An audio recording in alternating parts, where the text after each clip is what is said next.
Muy bien, muchachos, esta sería la segunda sección de la videoclase. Y entonces habíamos hablado en la anterior acerca un poquito del concepto de célula y de la estructura celular básica, así como de la teoría celular. Vamos a continuar con el tema de las células. Y entonces vemos que en biología manejamos escalas, ¿verdad? Que van desde las escalas atómicas hasta las escalas de organismo e incluso de planetas, si hablamos de la biosfera. Entonces vamos a ir desde escalas atómicas y moleculares, ¿verdad? Pasando por virus, ¿verdad? Bacterias y orgánulos celulares. Vean que el tamaño de una célula eucarionte es en promedio de 10 a 100 micrómetros. El tamaño de una bacteria, una arquea va a ir desde 1 o menos, porque hay nanobacterias, hasta unos promedio, estos son promedio nada más de 10 micrómetros. Entonces podemos decir que una bacteria es en promedio, ¿verdad?, 10 veces menor que una célula eucarionte. Luego pasamos a nivel de los organismos y vamos a tener organismos que miden desde unos pocos milímetros, ¿verdad? Pasando por el humano promedio, ¿verdad? Que andará entre unos 70 y unos 80 el tamaño promedio en metros, ¿verdad? El límite del ojo humano sería de resolución, puede resolver hasta 1 milímetro, ¿verdad? Ahí podemos ver algunas células excepcionalmente grandes como las ovocélulas u óvulos, ¿verdad?, que se pueden distinguir a simple vista, pero de ahí para abajo tenemos que usar microscopía. Y entonces vamos a pasar por una gran amplia gama de organismos hasta llegar a los organismos más grandes. Aquí nos representan dos, como el organismo animal más grande, la ballena azul, ¿verdad?, que puede tener varias decenas de metros, ¿verdad? Y como el organismo vegetal más grande, algunos árboles, como algunas secuoyas, otras que pueden llegar a 100 metros. Sin embargo, hoy sabemos que los organismos más grandes conocidos hasta el momento pertenecen al género Armillaria, como Armillaria stoyan, que es un hongo, ¿verdad?, cuyo micelio mide varios kilómetros cuadrados de longitud. Entonces resulta que cuesta un poco entenderlo, pero así es. Hay organismos sumamente interesantes en cuanto a tamaño en biología. Para recordar el tema del tamaño, entonces vean que deben recordarse de repasar los que no se acuerden el sistema métrico decimal con todos sus prefijos, ¿verdad?, en donde en este caso puse como ejemplo de la longitud, pero entonces recuerden que partiendo del metro vamos hacia abajo, deci 10 a la menos 1, o sea, 10 veces menor que un metro, centi 10 a la menos 2, 10 veces menor que 100 veces menor que un metro, mili 10 a la menos 3, 1000 veces menor que un metro, micro, que utilizamos mucho en biología, 10 a la menos 6, vean que se representa con la letra mu para que no se les olvide, es decir, 1.000.000 de veces más pequeño que un metro. Luego usamos también a veces nano, la escala nanométrica se representa con n, el 10 a la menos 9, ¿verdad? Pico o p, 10 a la menos 12, femto y ato ya no lo utilizamos mucho en biología, pero hasta nano y pico. Y el Armstrong, que no aparece aquí, el Armstrong es 1 por 10 a la menos 10, importante para el tamaño molecular, unas biomoléculas. Y para arriba del metro, entonces 10 metros deca, el hecto 100 metros, el kilo 1000 metros, y ahí para arriba mega 10 a la 6, giga 10 a la 9, tera 10 a la 12, penta y hexa no los utilizamos mucho, pero aquí está esa tablita, el que no se recuerde se lo repasa, porque esos son bastante importantes de conocerlos, no solo en biología, en química, en física también. Esta ilustración, vean qué bonita, nos habla de los diferentes tipos, o algunos de los tipos principales de microscopía. Estamos viendo un paramecio en todas. Un paramecio es un protista eucarionte. Aquí lo vemos en microscopía óptica normal, microscopio óptico normal. Aquí vemos ese mismo organismo, ¿verdad?, con luz polarizada, donde podemos ver un poco mejor la definición de los orgánulos internos. Aquí vemos un microscopio por fluorescencia. En este caso se trata la muestra con alguna molécula que fluoresce bajo cierta longitud de onda, y entonces podemos observar esas estructuras muy definidamente con colores, ¿verdad? Eso se llama microscopía de fluorescencia. Aquí tenemos un microscopio electrónico y aquí también, pero este sería de transmisión y este sería de barrido. La microscopía electrónica transmisión o TEM sería como que nosotros cortamos una sección y vemos esa tajada, ¿verdad?, plana. Mientras que la microscopía SEM o de barrido significa que más bien cubrimos la muestra con algún colorante metálico, va a ser plata, vasín, osmio, lo que sea, y podemos observar la estructura tridimensional de esa célula. Entonces aquí estamos viendo la estructura externa tridimensional. Eso sería microscopía electrónica de barrido. Bien, otro punto importante, otra pregunta importante. ¿Por qué las células no pueden ser gigantescas? Bueno, sí tenemos células muy grandes, que incluso miden metros. ¿Dónde tenemos una célula que mida metros, por ejemplo? El axón de una neurona que vaya del cerebro, piensen ustedes, o desde que pase por la médula y llegue hasta la punta de un dedo para que nosotros podamos sentir.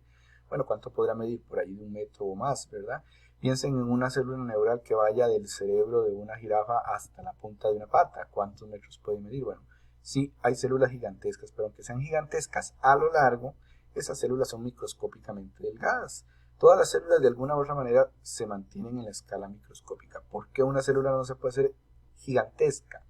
Bueno, porque hay una necesidad que deben cubrir todas las células como sistemas termodinámicos abiertos, que es intercambiar materia y energía.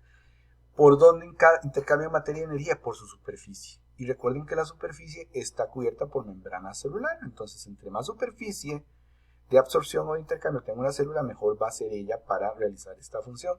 ¿Qué ocurre? Si vemos aquí esta figura, ¿verdad? Que tenemos aquí muy bonita. Vean que aquí estamos midiendo el área superficial de una célula. Imaginemos una célula cúbica gigantesca como esta, ¿verdad? Y el mismo volumen, pero cubierto por células más pequeñas, cada una rodeada por su membrana. ¿Qué vemos? Que el mismo volumen que cumplen estos dos tipos de células que tenemos aquí, el mismo volumen, pero tenemos un área superficial mucho menor para la célula grande, voluminosa y única, y es mucho mayor el área superficial para estas células. Vean la diferencia de 5.400 micrómetros cúbicos en este caso a 16.200 micrómetros cúbicos. ¿Quién da la diferencia? La cantidad de membrana que aportan estas células.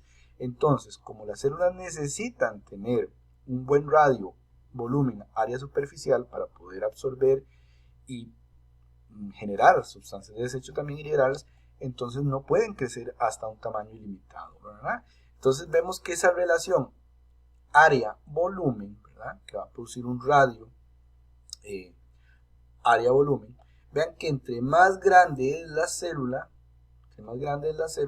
menor es ese radio. Vean que esta célula pequeñita el radio es de 6, en esta célula grande el radio es de 1.5, ¿verdad? Como vemos también en esta tablita. Entonces recordemos, las células no pueden crecer indefinidamente porque se reduce mucho el radio del área superficial respecto al volumen. Entonces ya no se vuelven eficientes a la hora de intercambiar materia y energía.